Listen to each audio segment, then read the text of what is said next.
am so sorry, my love. Tell me. There was a raven from King's Landing. John Arryn is dead. A fever took him. I know he was like a father to you.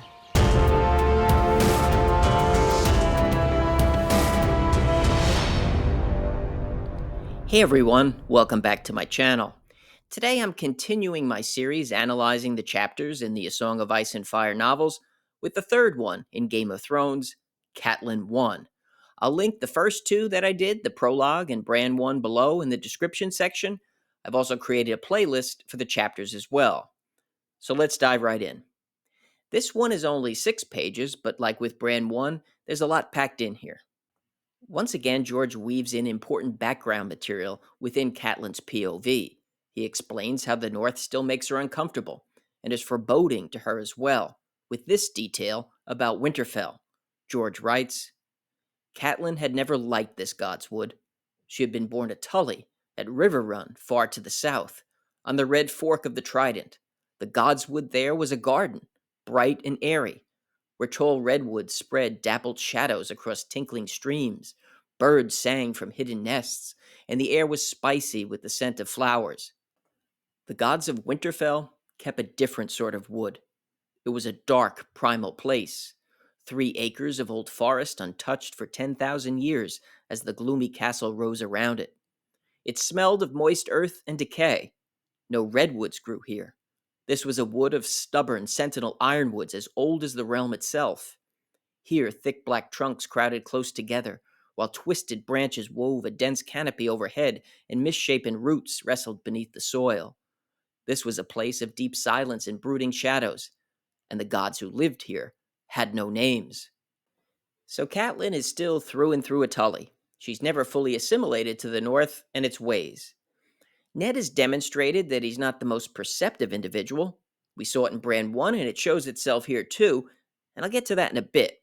But what I found interesting is that even Ned is able to see that Catelyn is uncomfortable with aspects of Winterfell, particularly the Godswood there. She's come to speak to him, and he says, You did not come here to tell me crib tales. I know how little you like this place. What is it, my lady? And Catelyn has brought significant news. King Robert Baratheon's hand, John Arryn, has died. He was Catelyn's sister, Lysa's husband, but also a man who Ned considered as a second father. So this news has considerable impact for both of them. And there's more. Martin writes, Catelyn said, The letter had other tidings. The king is riding to Winterfell to seek you out. It took Ned a moment to comprehend her words, but when the understanding came, the darkness left his eyes. Robert is coming here? When she nodded, a smile broke across his face. Catelyn wished she could share his joy, but she heard talk in the yards, a direwolf dead in the snow, a broken antler in its throat.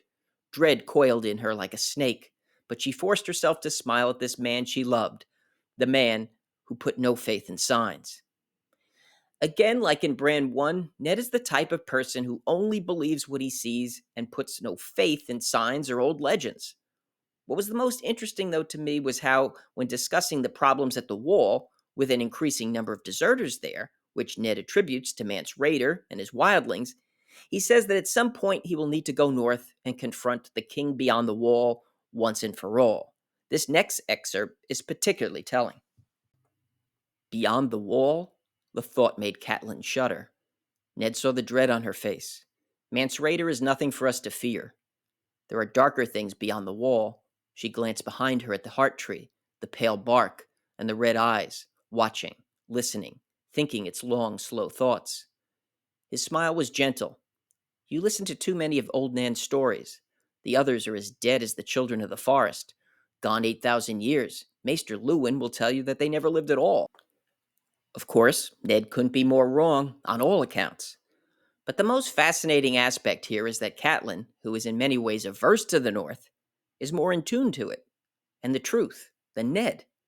The reality of the others has faded so greatly that House Stark even questions if they were real. Catelyn challenges him, saying that no one alive has ever seen a direwolf until now. But Ned just shrugs it off and isn't willing to question what he knows. In the North, winter is coming is a slogan that is supposed to mean that people should be wary and vigilant.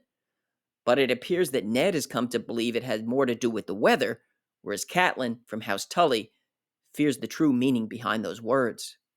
Also in this chapter, we learn of Ned's aversion to the Lannisters when he finds out that Cersei and her brothers are accompanying Robert to Winterfell. Martin writes, Ned grimaced. There was small love between him and the Queen's family. Catelyn knew. The Lannisters of Casterly Rock had come late to Robert's cause, when victory was all but certain, and he had never forgiven them. Well, if the price for Robert's company is an infestation of Lannisters, so be it. It sounds as if Robert is bringing half his court. This is another area where Ned is oblivious. He hasn't outwardly linked the death of Jon Arryn to the king's trip north. Ned proves this when he says, Damnation, how many years has it been? And he gives us no more notice than this?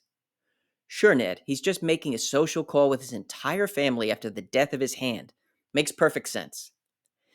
It's frustrating to see how clueless Ned is here, and it also demonstrates how ill-suited he is to fill Jon Arryn's shoes as Hand of the King. Rather than analyzing the meaning of this trip, poor Ned Stark is just worried about how they're going to feed everyone in Robert's party. This was another great setup chapter. Wasn't quite as dense as Brand 1 or the prologue, but then at only 6 pages, I think we still got a lot of information and some fine character building. The next chapter is one I'm really looking forward to in this series. It'll be Daenerys 1. Well, if you enjoyed the video, make sure you hit the like button. And if you're interested in more on A Song of Ice and Fire and House of the Dragon, listen to Caraxes and subscribe. I want to thank everyone for watching, and I'll see you soon.